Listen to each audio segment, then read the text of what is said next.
알기 쉬운 헌법재판 이야기. 공정한 재판. 여러분 안녕하세요. 이번 시간에는 공정한 재판과 관련된 헌법재판소의 결정들을 살펴보겠습니다. 다양한 가치와 이해관계를 추구하는 현대사회에 살고 있는 우리는 여러 가지 분쟁을 경험하게 됩니다. 개인 간 혹은 집단 간에 발생하는 갈등과 분쟁은 서로의 타협이나 대화로 해결되기도 하지만 때로는 법원의 재판을 통해야만 해결되는 경우도 있습니다. 이러한 재판이 국민의 자유와 권리를 보장하고 사회질서 유지에 기여하기 위해서는 공정하게 이루어질 것이 요청됩니다. 헌법은 제27조에서 모든 국민은 헌법과 법률이 정한 법관에 의해 법률에 의한 재판을 받을 권리를 가진다. 모든 국민은 신속한 재판을 받을 권리를 가진다. 형사 피고인은 상당한 이유가 없는 한 지체 없이 공개 재판을 받을 권리를 가진다. 라고 규정해 공정하고 신속한 공개 재판을 받을 권리를 보장하고 있습니다. 따라서 재판의 절차에 관한 법률이나 재판에 적용되는 법률은 모두 헌법에 맞는 것이어야 합니다. 그리고 공개된 법정의 법관 앞에서 증거가 조사되고 소송의 당사자는 공격과 방어에 충분한 기회를 가져야 합니다. 또한 효과적 권리 보호를 위해 신속한 재판이 이루어져야 합니다.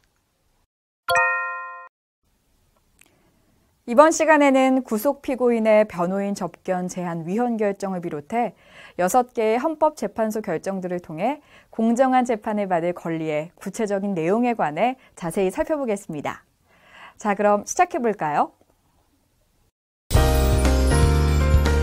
첫 번째 이야기. 구속 피고인의 변호인 접견 제한. 미결수의 변호인 접견. 교도관이 들어와도 되나요? 1991년 A씨는 국가보안법 위반으로 구속되어 유치장에 수감되어 있던 중 변호인을 만나게 되었습니다. 하지만 접견실에는 A씨와 변호인 두 사람만 있었던 것은 아니었습니다. 국가안전기획부 소속 수사관 5명이 대화 내용을 듣고 이를 기록하거나 녹음하였고 두 사람이 만나고 있는 장면을 사진으로 찍기도 하였습니다.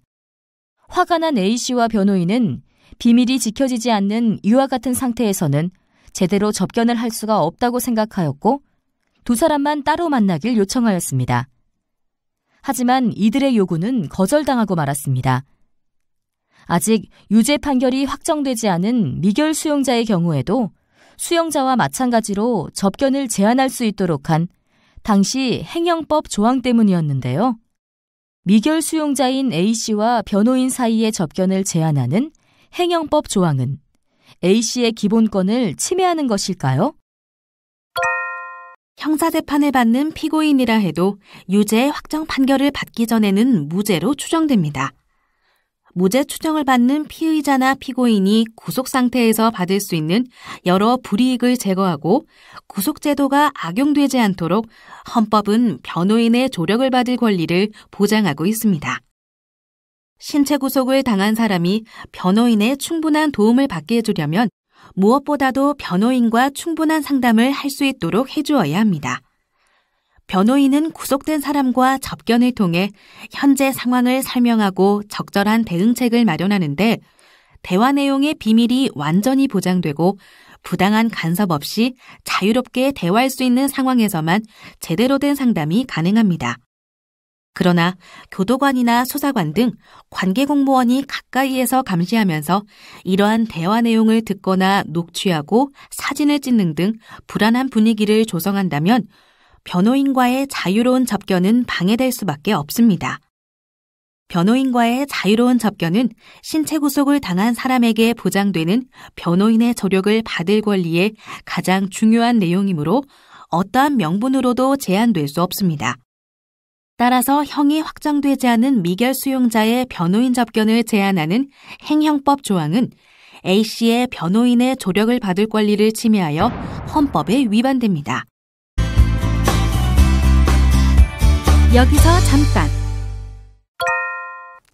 범죄와 관련된 방송이나 뉴스, 신문 기사의 내용을 보다 보면 수용자, 수형자, 미결 수용자 또는 변호사, 변호인과 같이 비슷하지만 조금씩 다른 말들이 사용되고 있음을 알 수 있습니다. 그렇다면 이러한 용어들의 의미와 차이가 무엇인지 함께 알아보도록 할까요? 먼저 수용자는 수형자, 미결 수용자, 사형 확정자 등 법률과 적법한 절차에 따라 교도소, 구치소 등 교정시설에 수용된 사람을 말합니다. 다음으로 수형자는 징역형 등의 선고를 받아 그 형이 확정돼 교정시설에 수용된 사람을 의미하고, 미결 수용자는 형사피의자나 피고인으로서 체포되거나 구속영장의 집행을 받아 교정시설에 수용된 사람을 말합니다. 다음으로 변호사와 변호인의 차이에 대해서 알아볼까요? 변호사는 직업이나 직종의 명칭으로 사법시험에 합격하고 연수원 과정을 마쳤거나 변호사 시험에 합격해 국가로부터 자격을 부여받은 사람을 말하죠. 한편 변호인이란 체포나 구금을 당한 사람을 대리해 법률적인 면에서 이들을 도와주는 사람을 말합니다.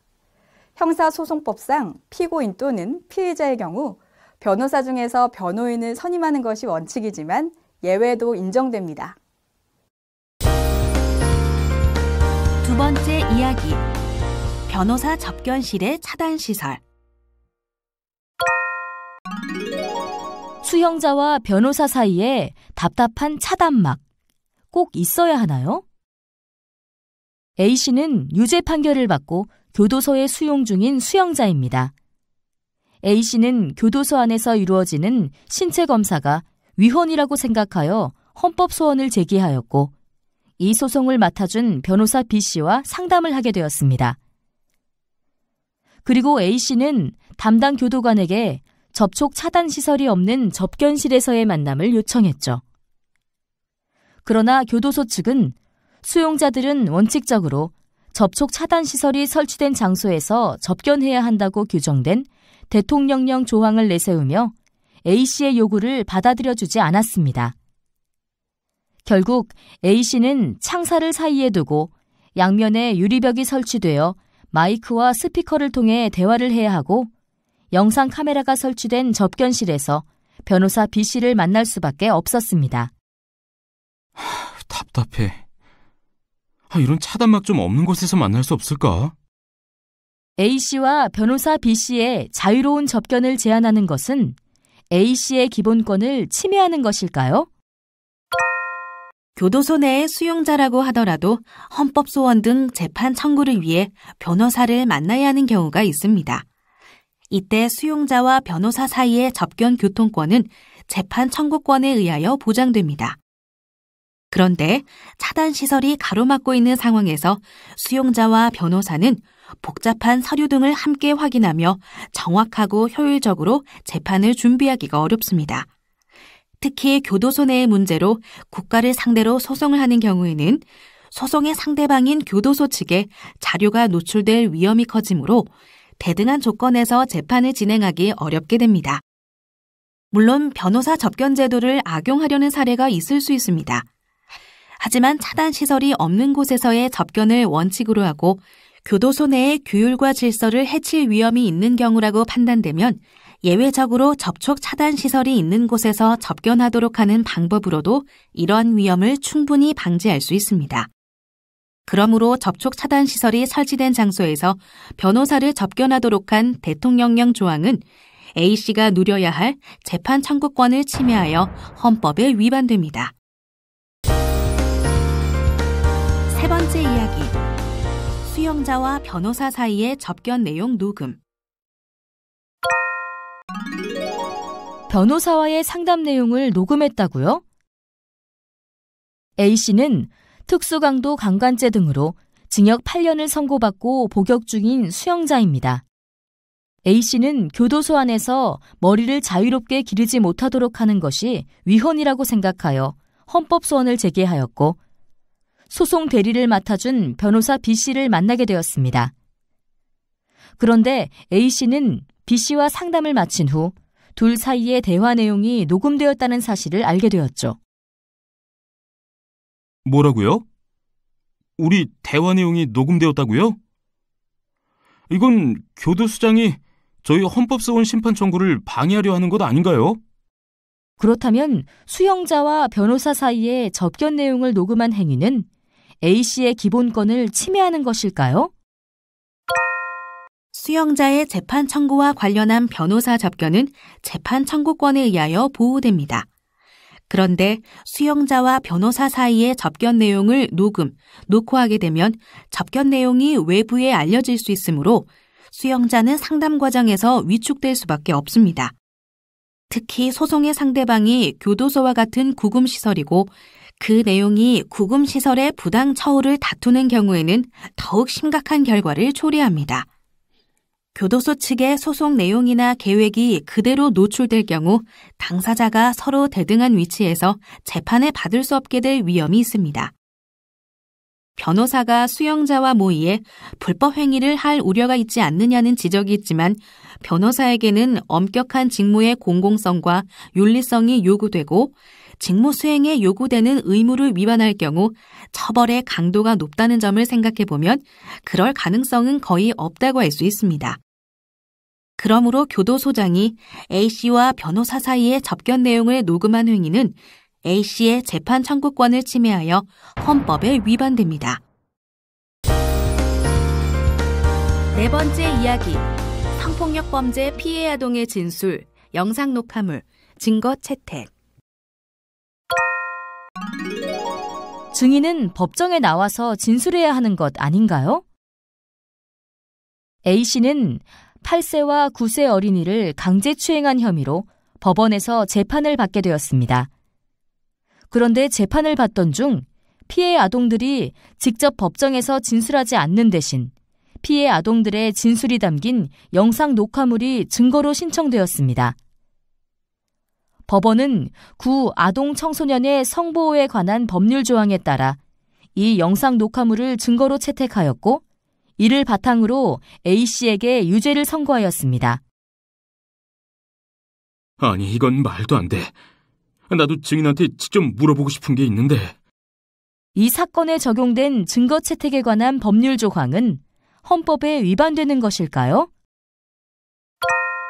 성폭력 범죄 피해 아동의 진술 영상을 증거로 채택할 수 있도록 한 법률 조항은 피고인이 법정에서 불리한 증거에 대해 반대 신문할 수 있는 기회를 제한하는 것으로서 공정한 재판을 받을 권리를 제한합니다.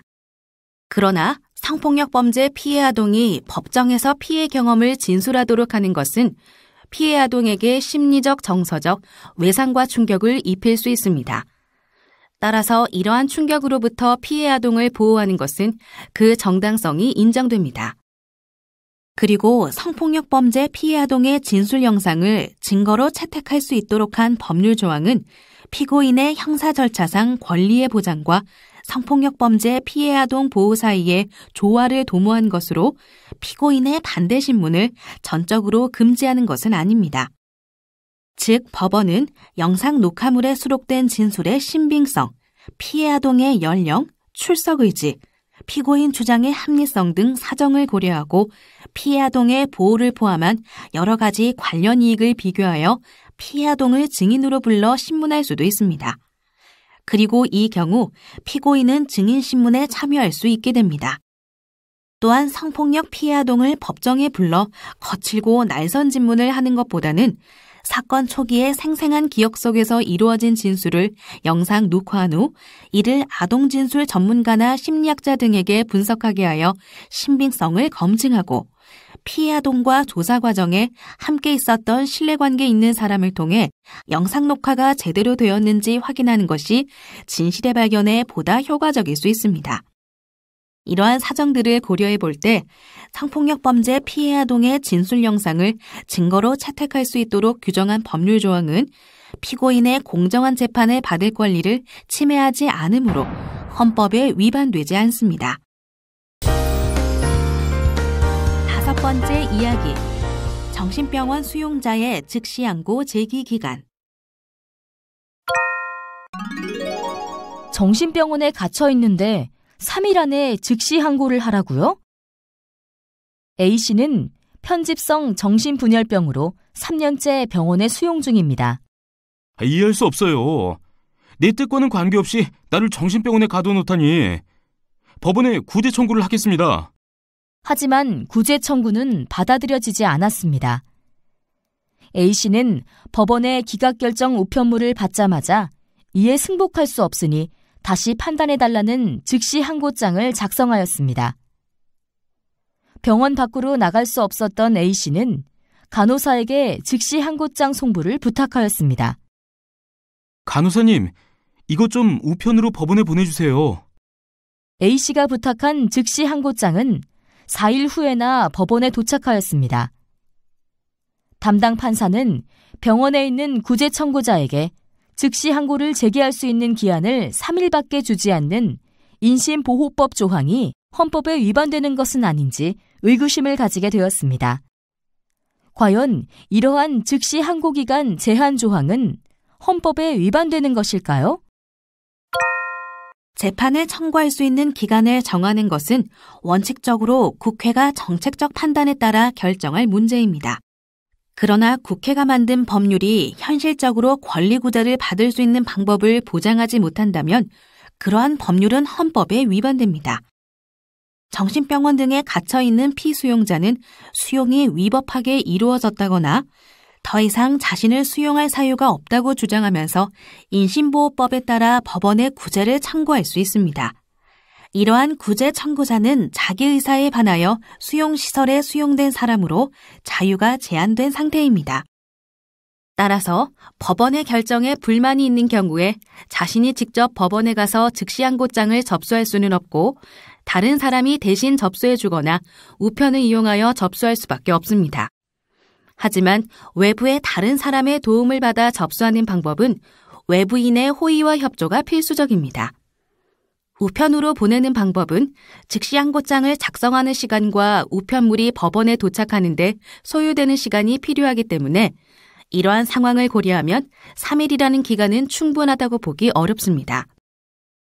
결국 인신보호법 조항은 즉시항고 기간을 지나치게 짧게 규정하여 즉시항고 제기를 매우 어렵게 하는 것으로 재판 청구권을 침해하여 헌법에 위반됩니다. 6번째 이야기. 수용자의 변호사 접견 횟수 및 시간 제한. 변호사 접견 시간 좀 따로 만들어주세요.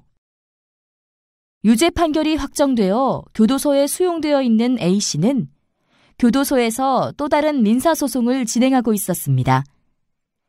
이 민사소송을 담당하고 있던 변호사 B씨는 A씨와 일반 접견을 하게 되었습니다. 한 달에 4번, 회당 30분씩밖에는 접견을 못하다니. 이 정도 시간이면 충분히 준비하고 상담할 수 없을 것 같은데. 변호사 B씨는 일반 접견과는 달리 시간 제한이 없는 변호인 접견을 신청하였는데요. 민사소송을 대리하는 변호사는 형사재판의 변호인과는 다르므로 일반 접견만 가능하고 변호인 접견은 불가능하다는 구치소 측의 통보를 받게 되었습니다. 변호사 접견을 일반 접견과 똑같이 취급해? 이건 나의 재판 청구권을 침해하는 거야. 수용자의 변호사 접견 시간과 횟수를 제한하는 조항은 A씨의 기본권을 침해하는 것일까요? 교정시설의 질서 유지를 위해 변호사와의 서신 교환이나 전화통화는 검열 녹음될 수밖에 없습니다. 그런데 이로 인해 변호사와의 상담이 위축되고 효율적으로 이루어지지 않을 수 있습니다. 따라서 수용자의 재판 청구권을 실질적으로 보장하기 위해서는 검열 녹음에 제약이 없는 변호사와의 접견 시간 및 횟수를 적절하게 보장하는 것이 필수적입니다. 그런데 변호사와의 접견을 그 시간과 횟수가 매우 제한적인 일반 접견에 포함시키면 수용자가 제때의 변호사의 도움을 받지 못하게 됩니다. 따라서 소송 대리인인 변호사의 접견 횟수를 일반 접견과 별도로 정해야 할 필요가 있습니다. 다만 일반 접견과 구분하여 접견의 최소 시간을 보장하면서 적절한 범위에서 횟수와 시간을 제한할 수 있고 이를 통해 교정시설 내의 질서를 유지하면서도 수용자의 재판 청구권을 실효적으로 보장할 수 있을 것입니다. 결국 변호사와의 접견을 그 성격이 전혀 다른 일반 접견에 포함시켜 접견 시간 및 횟수를 제한하고 있는 조항은 수용자인 A씨의 재판 청구권을 침해하여 헌법에 위반됩니다. 마무리하기. 공정한 재판을 받을 권리의 보장을 위해 국가는 형사재판 과정에서 증거조사 절차의 공정성을 보장해야 하고 피고인이 방어권을 제대로 행사할 수 있도록 해야 합니다. 그리고 수용자라고 하더라도 변호사 또는 변호인의 충분한 조력을 받아 효율적인 재판을 준비할 수 있는 여건을 마련하는 등의 여러 가지 노력을 기울여야 할 것입니다.